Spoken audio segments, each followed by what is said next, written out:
tomorrow, 1st September 2018, will be definitely a milestone for the India Post, because at around 3:15 or 3:30 p.m., the Honorable Prime Minister, Mr. Narendra Modi ji, will be launching the India Post Payments Bank nationally, and at the same time, simultaneously, we will be launching 650 branches of the India Post Payments Bank throughout the country, out of which two branches are in Goa, that is the Panaji branch and the Margao branch.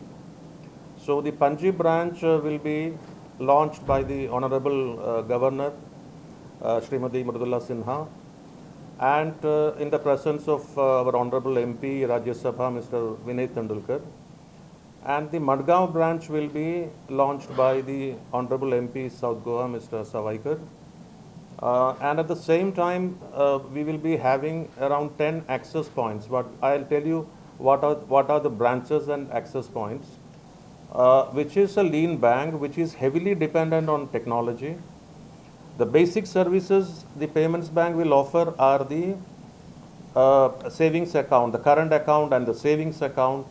And the condition the Reserve Bank has set down is you cannot have more than 1 lakh deposit in a particular account, which they may review later. Another most important factor of the India Post Payments Bank, benefit of the bank, is doorstep banking.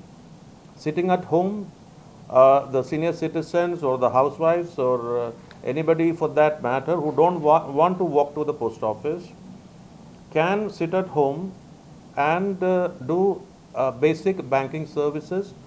He can even withdraw. He can send a request on the app and withdraw up to 5,000 rupees. The postman will bring to the house of the depositor, and he can sit at home and collect this money.